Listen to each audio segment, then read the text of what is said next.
నమస్తే.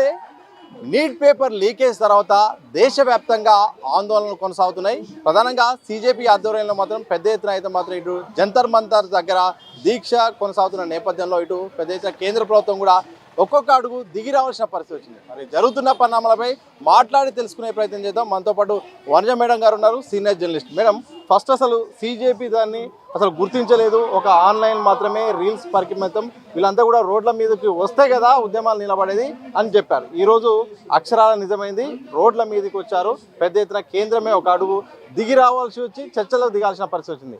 ఎట్లా విశ్లేషిస్తారు? అన్నిటికన్నా చాలా ఇంట్రెస్టింగ్ విషయం ఏంటంటే సీజేపీ ఫస్ట్ అక్కడ జంతర్ మంతర్లో కూర్చున్నప్పుడు తక్కువ మంది వచ్చేవాళ్ళు, రోజు ఒక 1000-2000 మంది వచ్చేవాళ్ళు. అది చూసి ఎగతాళి చేశారు అందరూ. చూసారా వాళ్ళ వెనకాల ఎవరు లేరు, 1000-2000 కూడా రావట్లేదని. 1,00,000-2 లక్షలు వచ్చేప్పటికల్లా వాళ్ళందరూ దేశద్రోహులు అంటున్నారు. ఎలాంటి అది హిపోక్రసీ చూడండి. 1,00,000-2 లక్షల మంది ఎలా వచ్చారు మొన్న ఢిల్లీకి అంటే ఎంత కోపం ఉంది, ఎంత ఆవేశం ఉంది, ఎంత పెయిన్ ఉంది. అట్లాంటి పిల్లల మీద అంత దారుణంగా లాఠీ చార్జ్ చేయటం. లాఠీ చార్జ్ అనేది చిన్న మాట, చాలా ఒక రకంగా చెప్పాలంటే సెక్షువల్ అసాల్ట్స్ కూడా జరిగాయి. ఆడపిల్లల మీద ఎంత దారుణంగా బిహేవ్ చేశారు. అన్నిటికీ మించి పోలీసులు ఒక్కటే కాదు, ఈ అధికార పార్టీకి సంబంధించిన వాళ్ళు కూడా సివిల్ డ్రెస్లో వచ్చి గుండాలాగా ప్రవర్తించారు. ఇది కంప్లీట్గా తప్పు. నిజానికి 2011-2012లో ఈ దేశంలో ఒక మూమెంట్ జరిగింది, ఇండియా అగైన్స్ట్ కరప్షన్ అని. అప్పుడు ఎవరిని కొట్టలే, లాఠీ చార్జీ లేవు. అది అడ్డం పెట్టుకుని భారతీయ జనతా పార్టీ అధికారంలోకి వచ్చింది. ఇవాళ ఇంకొక మూమెంట్ జరిగితే ప్రొటెస్ట్ అనేది ఒక డెమోక్రటిక్ రైట్, ఒక డెమోక్రటిక్ టూల్. నువ్వు దాన్ని కూడా అంగీకరించకపోతే, నిరసనని పరిగణలోకి తీసుకోకపోతే ఈ దేశంలో డెమోక్రసీ లేదు అనేది మనం ఖచ్చితంగా అర్థం చేసుకోవాలి. అయితే ఇప్పుడు ఇది ఇంకెంత మాత్రం నీట్ లీక్కి సంబంధించి కాదు, దాటిపోయింది. అది చెయ్యి దాటిపోయింది అంటే చెయ్యి దాటిపోలేదు, నీట్ కంటే మించి జరుగుతుంది అంటున్నా నేను. ఎందుకంటే ఒక నీట్ లీక్ మాత్రమే కాదు, ప్రతి పరీక్ష స్కామే ఇండియాలో. లాస్ట్ 10-15 ఇయర్స్లో 100 పేపర్లు లీక్ అయినాయి. ఎంట్రన్స్ ఎగ్జామ్స్లో మాత్రమే కాదు, పరీక్షలు పెట్టేవి కూడా. అంటే మొత్తం అసలు ఎడ్యుకేషన్ అండ్ ఎంప్లాయ్మెంట్ ఒక స్కామ్ కింద మార్చేశారు. సో ఆ మొత్తం కోపం ఇవాళ నీట్ లీక్ ద్వారా బయటపడుతుంది. కానీ బట్ ఇది జస్ట్ నీట్ లీక్ మాత్రమే కాదు, అది ధర్మేంద్ర ప్రధాని రాజీనామా నుంచి ఇప్పుడు మోడీ రాజీనామా దాకా వచ్చింది. న్యాచురల్గా వస్తుంది, ఎందుకంటే నువ్వు ఏ రకమైన బాధ్యత తీసుకోవడానికి సిద్ధంగా లేనప్పుడు ఖచ్చితంగా అక్కడ దాకా వస్తుంది కదా. ఇవాళ అక్కడ దాకా కూడా వచ్చింది. అంటే ఒక అకౌంటబిలిటీ కావాలి. మా ఇష్టం వచ్చినట్టుగా చేస్తాం. దేశంలో ఇంత జరుగుతుంటే, పిల్లలు చనిపోతుంటే సెంట్రల్ గవర్నమెంట్ ఏం చేస్తుంది? పార్టీలను విడగొట్టడం, ఎంపీలను కొనడం. అదా నువ్వు చేయాల్సిన పని? పిల్లలు ఒకళ్ళ తర్వాత ఒకళ్ళు చనిపోతుంటే పట్టించుకునే ప్రభుత్వం అసలు ప్రభుత్వమేనా? సో నేను అనుకుంటున్నది ఏంటంటే, I think finally people stood up.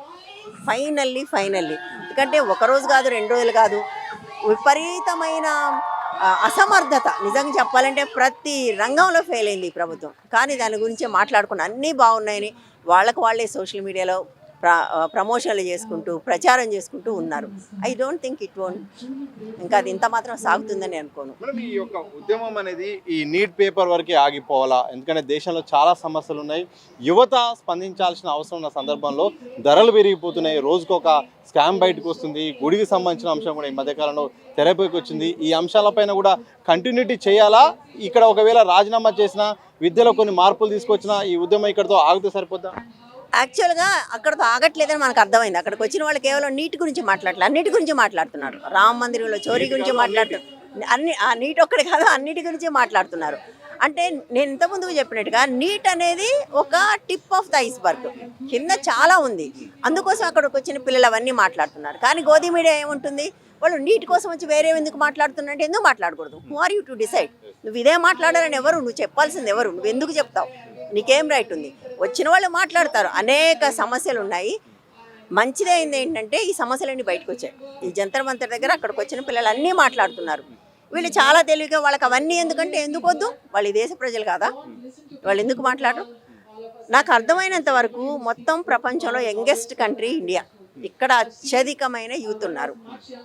Finally యూత్కి ఈ దేశంలో ఏం జరుగుతుందో అర్థమవుతుంది. అది చాలా గొప్ప మార్పు. మీలాంటి వాళ్ళు చూస్తే ఆశ్చర్యం అనిపించవచ్చు. ఎందుకంటే కొంతకాలంగా ఇప్పుడున్న జనరేషన్కు ఉద్యోగాల మీదే ఉంటుంది, ఈ పాలిటిక్స్ దూరంగా ఉన్నారు, ఓటు వ్యవస్థకు దూరంగా ఉన్నారు, అసలు ఉద్యమాలు చేయట్లేదు అనే ఒక అసంతృప్తి ఉన్న సందర్భంలో లక్షలాది మంది బయటకు వచ్చి వాళ్ళు మాట్లాడడాన్ని ఎట్లా విశ్లేషిస్తారు? సరిగ్గా ఏంటంటే ఇప్పటిదాకా ఒక హోప్ ఉండేది, మనం చదువుకుంటే ఉద్యోగాలు వస్తాయి, లేకపోతే మనకు లైవ్లీహుడ్ ఉందని. దెబ్బ పడింది అక్కడే. ఉద్యోగాలు లేవు. నిరుద్యోగము బహుశా స్వాతంత్రం వచ్చిన తర్వాత భారతదేశంలో ఇంత నిరుద్యోగం ఎప్పుడు లేదు. అందులోనూ చదువుకున్న నిరుద్యోగులు, గ్రాడ్యుయేట్ అన్ఎంప్లాయ్మెంట్ అంటున్నారు. అంటే చదువుకున్న వాళ్ళకి అసలు ఉద్యోగం దొరకట్లేదు. కనీసం మట్టి పని చేసే వాళ్ళకి, ఇంకో పని చేసే వాళ్ళకి, వేరే సెమీ స్కిల్డ్ వాళ్ళందరికీ పనులు దొరుకుతున్నాయి. చదువుకున్న వాళ్ళకి ఉద్యోగాలు దొరకట్లేదు. భారతదేశంలో ఉన్న అతిపెద్ద సమస్య చదువుకున్న వాళ్ళకి ఉద్యోగాలు లేకపోవడం. కాబట్టి వాళ్ళు ఇంత పెద్ద ఉద్యమం వచ్చిందని నేను అనుకుంటున్నాను. మేడం, ఒకవైపు గోధి మీడియా అంటూ కూడా పెద్ద ఎత్తున స్లోగన్ చేస్తున్నారు. అత్యంత పాపులర్ అయిన నేషనల్ మీడియాల పైన కూడా అక్కడ చాలామంది కూడా అసంతృప్తి వ్యక్తం చేసిన సందర్భం కనిపిస్తుంది. ఒకప్పుడు ఎంతో అంటే మీడియాకి ఎంతో పేరున్న ఛానల్ ఈరోజు అబాస్ పాలవుతున్న సందర్భం. నిజంగా అక్కడ నిరసనకారులు తప్ప, లేకపోతే మీడియా కవరేజ్ తప్ప, ఎట్లా విశ్లేషిస్తారు? మీడియానే తప్పండి. అంటే మీడియా తప్పు అని నేను ఎందుకు అంటున్నానంటే, గోధి మీడియా అనే మాట ఎట్లా వచ్చింది? ఒక వాచ్ డాగ్గా ఉండాలి మీడియా అనేది, ఒక కాపలా కుక్కగా ఉండాలి. దాని బదులుగా ల్యాబ్ డాగ్ అంటే వాళ్ళ ఒడిలో కూర్చోవడం మొదలుపెట్టారు. సో అది జర్నలిజమే కాదు. ఇప్పుడు ఉదాహరణకు అర్నబ్ గోస్వామి అని తీసుకుందాం. He's disgrace to journalism. అతను జర్నలిస్ట్ అని చెప్పుకోవడానికి మనం సిగ్గుపడాలి, రైట్? సో ఇవాళ వాళ్ళు ఆ స్థాయికి దిగజారిన తర్వాత ప్రజలు ప్రశ్నించకుండా ఎట్లా ఉంటారు? ప్రశ్నిస్తారు. అయితే వాళ్ళ మీద దాడులు సరైనవా? నేను అది సరైనది కాదనుకుంటున్నాను. ఎందుకంటే అందులో పనిచేసే వాళ్ళందరూ జీతాలకు పనిచేసేవాళ్ళే. మనకు తెలుసు కదా, ఇక్కడ కూడా అట్లాగే. వాళ్ళ దగ్గర ఏముంటుంది? యాజమాన్యాలు డిసైడ్ చేసే ఎజెండాలు వాళ్ళు ఫాలో అవుతారు. కాబట్టి దాడులు చేయడం ఖచ్చితంగా తప్పు. కానీ గోధి మీడియాని ఎక్స్పోజ్ చేయడం, ఎండగట్టడం మాత్రం చాలా అవసరం. లాస్ట్ క్వశ్చన్ మేడం, ఈ యొక్క ఉద్యమం విషయంలో పెద్ద ఎత్తున ఒక సెక్షన్ అయితే మాత్రం వీళ్ళ వెనుక విదేశీ శక్తులు ఉన్నాయి, దేశాన్ని విచ్ఛిన్నం చేసే సంస్థలు ఉన్నాయి, చాలామంది కూడా పొలిటికల్ పార్టీ ఫండింగ్ నడిపించి కేంద్ర ప్రభుత్వాన్ని, దేశాన్ని కూడా మొత్తం డిస్టర్బ్ చేసే ఒక పెద్ద కుట్ర జరుగుతుందనేది ఆరోపణ. ఏం చెప్తారు? ఆడలేక మధ్యలో ఓడు అని ఒక సామెత ఉంది తెలుగులో. నిజంగా అలాంటి ఫండింగ్ ఎక్కడుంది? ఎక్కడి నుంచి వస్తుంది? అక్కడ సీజేపీకి అసలు రిజిస్ట్రేషనే లేదు. డబ్బులు ఎవరికి పంపిస్తారు? వచ్చిన పిల్లలందరూ మనకు తెలుసు. మన పిల్లలు కూడా వెళ్ళారు హైదరాబాద్ నుంచి. వాళ్ళ డబ్బులు వాళ్ళు పెట్టుకొని వాళ్ళ భోజనాలు వాళ్ళు చేసి వెళ్ళారు. అంటే మీరు ఒక ఉద్యమాన్ని డిస్క్రెడిట్ చేయడానికి చేస్తున్న అబద్ధాలే కానీ ఫండెడ్ అనేది ఖచ్చితంగా తప్పు. అదే ఫండెడ్ అయితే ఇండియా అగెన్స్ట్ కరప్షన్ మూవ్మెంట్ని ఎవరు ఫండ్ చేశారు? బీజేపీ ఫండ్ చేస్తే మనకు తెలుసు. లేకపోతే అన్నా హజారే ఇంత జరుగుతుంటే కూడా ఎందుకు బయటకు రావట్లే? దేశంలో ఇంత జరుగుతుంటే కూడా నువ్వేమో ఫండ్ చేసి ఆ మూమెంట్ నడిపి ప్రభుత్వాన్ని కూలదోసావు. ఇంకొకళ్ళు వస్తే మాత్రం ఫండెడ్ ఎట్లా అంటావు? పైగా వీళ్ళకి ఇది అలవాటు అయిపోయింది. ఎవరు మాట్లాడినా, ఎవరు డెమోక్రటిక్ రైట్ని ఎక్సర్సైజ్ చేసినా ఇది funded. Soros funded, China funded.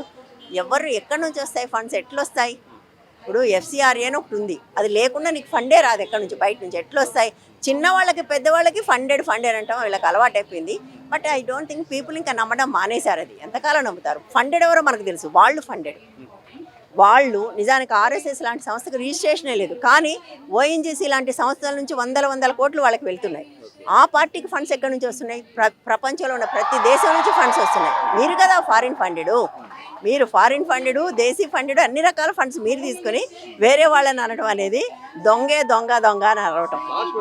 ప్రతిపక్షాలే ఉద్యమాలు చేసే పరిస్థితి లేకుండా చాలా మౌనంగా ఉండి ఏదో ప్రెస్ మీట్ల వరకు, సభల వరకే పరిమితమైన ఈ సందర్భంలో లక్షలాది మంది రోడ్డుపైకి వచ్చి ఈరోజు ప్రతిపక్ష పార్టీలు కూడా వీళ్ళని ఫాలో అయ్యే స్థాయికి రావడాన్ని, అలాగే అధికార పార్టీ కూడా ఒక స్టెప్ దిగి మీరు ఎక్కడికి పిలిచినా వస్తాము, ఏ టైం అయినా మీరు డిసైడ్ చేయండి అనే సిచ్యువేషన్ తీసుకురావాలని ఎట్లా చూస్తారు? తప్పకుండా ప్రజల విజయం, యువత విజయం. మీరు గమనిస్తే ప్రపంచవ్యాప్తంగా ప్రతి మార్పు యువత చేసిన ఉద్యమాల వల్ల వచ్చింది. అది 20th సెంచరీ బిగినింగ్ నుంచి మొదలు పెడితే మీరు ఆ తర్వాత ఎమర్జెన్సీకి ముందు యాంగ్రీ 60s కానివ్వండి, ఇప్పుడు కానివ్వండి, ఎక్కడైనా ప్రపంచంలో మార్పు యువత వల్లే వస్తుంది. యువత బయటకు వచ్చినప్పుడు వాళ్ళ పక్కన నిలబడాల్సిన బాధ్యత రాజకీయ పార్టీలు. ఎందుకంటే వాళ్లే కదా ప్రజలు. వాళ్ళే ఇప్పటి ప్రజలు, రేపటి ప్రజలు కూడా. సో ఐ థింక్ కానీ ఇక్కడ ప్రతిపక్ష పార్టీలు ఎందుకు రాలేదు అనే క్వశ్చన్ చాలామంది వేశారు. ఐ థింక్ వాళ్ళు రాకపోవడమే మంచిదని నేను అనుకుంటున్నాను. ఎందుకంటే వచ్చిన దగ్గర నుంచి ఇది ప్రతిపక్షాల మూమెంట్ అంటారు కదా, వాళ్ళు చివరి దాకా వెయిట్ చేశారు. నిజానికి రాదు, మంచిదే. ఎందుకంటే లేకపోతే ఇది ప్రతిపక్షాల కుట్ర అనేస్తారు కదా.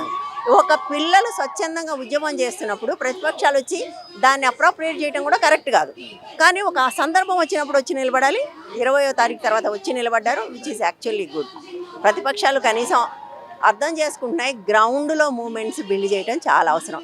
అందరికంటే ఎక్కువ కమ్యూనిస్ట్ పార్టీలు అర్థం చేసుకోవాలి. ఆ పని మీరు చేయాల్సింది. మీరు చేయలేకపోయారు. ఇవాళ ఏ రాజకీయాలు లేవు. కమ్యూనిస్ట్ పార్టీలో ఉద్యమాల స్థాయి మారాల్సిన అవసరం, ఎన్నికల రాజకీయాలని పక్కన పెట్టి ఉద్యమ రాజకీయాల బాట పట్టాలి. అది ఇది మొత్తంగా ఇదొక ప్రజల విజయము, యువత విజయము. యువత తలుచుకుంటే ఏదైనా జరుగుతుంది. ఈరోజు ప్రతిపక్షాలు కూడా నిజంగా ఇటు ఉద్యమాలకు కూడా మద్దతు ఇవ్వాల్సిన పరిస్థితి కూడా వచ్చింది. అందుకోసమే కేంద్ర ప్రభుత్వం వాస్తవ పరిస్థితులను దృష్టిలో పెట్టాలి. కానీ ప్రశ్నిస్తే మాత్రం దేశద్రోహిగా ముద్రేస్తే మాత్రం ఎన్ని రోజులు ఈ ఆటలు సాగవు. ఇప్పటికైనా విద్యాశాఖ మంత్రి రాజీనామా చేయాలి, అలాగే విద్యా వ్యవస్థలో మార్పు చేయాలి. అలాగే ఇది ఒక నీట్ పరీక్ష వ్యవహారమే కాదు, ఇది చాలా అంశాలు కూడా ప్రజలు మాట్లాడుకుంటున్నారు, అక్కడ యువత కూడా మాట్లాడుతుంది. చాలా సమస్యలు ఉన్నాయి. అన్ని సమస్యలపైన కూడా తప్పకుండా ప్రజలు ప్రశ్నిస్తారు, మాట్లాడతారు, ఉద్యమాలు చేస్తారు. కేంద్ర ప్రభుత్వం కూడా ఆలోచించి ఆచితూచి నిర్ణయం తీసుకుని ప్రజల పక్షాన ఉండాల్సిన అవసరం ఎంతైనా ఉందని కూడా సీనియర్ జర్నలిస్ట్ వనజ గారు చెప్తున్న సందర్భంగా అనిపిస్తుంది. కెమెరా పర్సన్ వంశీతో సతీష్ దిశ టీవీ, హైదరాబాద్.